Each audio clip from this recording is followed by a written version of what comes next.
This is a Dutch fable by the name of True and Untrue. True and Untrue were two brothers.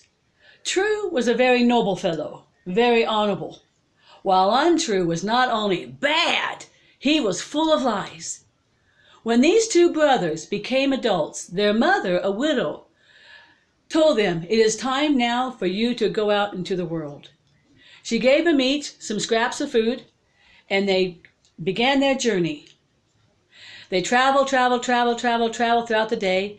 At the end of the day, they set up camp, and as they settled down, Untrue said to his brother, "Brother, why don't we eat your food first? After we eat all your food, we'll eat my food second." "Fine," True said. So they ate and drank, and Untrue took the best pieces, leaving burnt pieces for his brother. They settled for the night, slept. Then next morning they had breakfast, travel, lunch, travel, made their second campsite, and all of True's food was gone. "Now we can eat your food, Untrue," his brother said. "We can't eat my food. I don't have enough for the two of us." "But we agreed," True said. "You can't blame me if you can't keep track of your own food. I only have enough food for me. You can starve for all I care." "Very well," True said. "You're living up to your name, not only in name, but in behavior that will last for the rest of your life." Untrue was furious with his brother and poked his brother's eyes out. "Ah!" Then, before he ran away, he says, "Now see if you can see me as Untrue, you blind ox!" And then he ran away. Untrue now was completely blind, and he couldn't see where he was going as he tried to travel through the thick forest. As he was traveling through the thick forest, he bumped into the trunk of a furry, large lemon tree. He thought, if I climbed the tree at night, I could be protected against the wild animals. So he climbed up the tree until he reached the top, relaxing the top branches for the night. He knew that when the birds woke him up in the morning, it was the morning he could then come down the tree and continue his journey.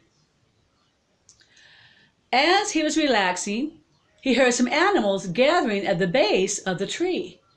The bear, oh, the fox, oh, the wolf, woof, and the hare. They came together to eat and drink to celebrate St. John's Eve. And Fox suggested to the others, "Why don't we tell each other stories?" "Well, I know a story," the bear said. "Do you know that the King of England is so blind that he can't see the end of his arm? If he only knew that he was to come to this very lemon tree, and in the morning rub his hands on the morning dew and then tap them on his eyes, his vision would be restored." "Well, I also know a story of the King of England," the fox said. "Do you know that he has had water piped into his courtyard to create a well for good water, and the water is lousy?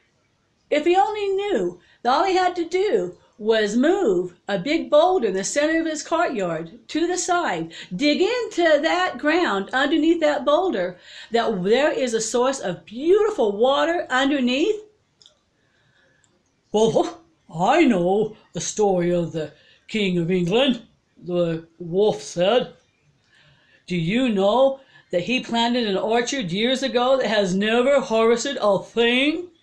If he only knew that there was a gold chain circling the parameters of that orchard 3 times, and he was to dig that chain up, his orchard would prosper." Well, I know a story of the King of England. A year ago, his daughter went to communion. As she was taking communion, a piece of the bread broke off and fell onto the ground. A rabbit grabbed the bread, ran away.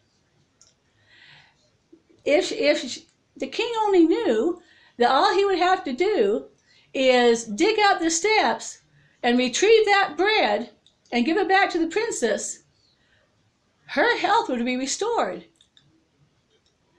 So the animals continued to eat and enjoy the evening. Finally, it was late at night. They all went home. The next morning, when True woke up, he knew it was morning, safe to come down, and before he went down, rubbed his hands in the morning dew of the leaves and tapped his eyes, and he could see. He was delighted. He scampered down the trunk and ran to the king's castle, asked for a job, and got hired. A couple of days later, the king was coming out to enjoy the weather. And there was a hawk that has been constantly harassing his chickens. "Get me my gun! Get me my gun!" The soldiers give him his gun. "Point the bird out! Point the bird out!" One soldier, "There he is, my lord." The king aims. A little bit later, another soldier, "There he is, my lord." The king aims, but he can't see and he can't shoot the hawk to protect his chickens. "What am I to do? I'm nearly blind. In a year I'll be completely blind. How useful can I be then?" "Your Majesty," True says, "I have an idea. Look at my face. I too was blind. But I learned that if I tapped my hands on the morning dew of a certain lemon tree, my vision was restored. I'm sure I can help you too, my lord." "Lead me to the tree. Lead me to the tree." The king, some soldiers, True, went to the lemon tree, capped. Next morning, the king rubbed his hands on the morning dew, tapped his eyes, and he could see. "Delightful, my boy, delightful. Good advice." They went home. A couple of days later, the king's coming out to enjoy the day, and it's hot. It's hot. He asks for a cup of water. What he gets from the well is a cup of dingy, dirty, it's even smelly water. "I invested money to have good water piped into the cart, and what do I get but lousy water?" "My lord," True says, "I have a suggestion. If you will permit me to move that boulder in the center of your cart to the side and dig into the ground under that boulder, I'm certain that I can get good water." "Well, good advice, my boy. Go for it. Use my men." True moves the boulder, digs. Psh! Water shoots into the air. It comes down, makes a pool of beautiful, clear water. The king gets a cup of water. "Oh, delightful, my boy. Good advice, good advice." True has helped him with his vision, having a good source of water. He now has True by his side at all times. A couple of months later, the king comes to check out the condition of his orchard. "Nothing is growing. What else can I do?" "Your Majesty," True says, "I have an idea. If you will permit me to use more of your men to uncover what's ever circling your orchard, uncover it, and if I can have that item, your orchard will prosper." "Do it, my boy, do it. Permission granted." The gold chain, is unburied that circles the orchard 3 times. When they're finally done, True is now the richest man in England. And the king is delighted for him. "You helped my sight. You helped my water. You've given me now the most prosperous orchard in the kingdom. Delightful, my boy, delightful." A couple of weeks later, they're walking out into the air, the outside, and his daughter walks by, deaf and dumb.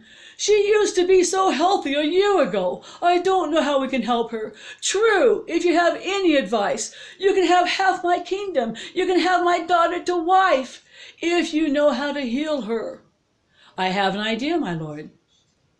If you will permit me to dig up the steps of the altar and retrieve the beast that has a piece of bread in its throat, cut its throat open, and give it back to the princess, her health will be restored."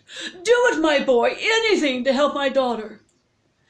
It's done. The bread is given back to the princess, and she's back to normal and healthy and in wonderful condition. "We shall celebrate. We shall have a feast a wedding feast, invite people to celebrate you and my daughter, your wonderful marriage. People gather for the feast, and there's a beggar that arrives that is dressed in yucky clothes. He is dirty, he's scrungy, he smells, and the people that don't want to be all close to him, and they cross themselves to protect themselves against him. And True recognizes him. Untrue, do you recognize me? How can I recognize a noble lord as thee, as you, sire, my lord? It is I, your brother. You gouged my eyes out a year ago. But because you are my brother, we will invite you to partake of the feast. After the feast, I invite you to go to a certain lemon tree, climb up that tree, listen to the animals that will meet there tonight, and follow their counsel to see if they will make you as successful as they've made me. Untrue enjoys the feast, hurries to the tree, climbs up the tree, and waits. The fox, the wolf, the hare, and the bear arrive. Shall we tell more stories? The animals talk about it as they start eating and drinking, enjoying St. John's Eve. No more stories, the bear says. Someone overheard us last time and told everybody. No more stories. The animals agreed, they ate their dinner and left, leaving Untrue as unwise as he was before. Thank you.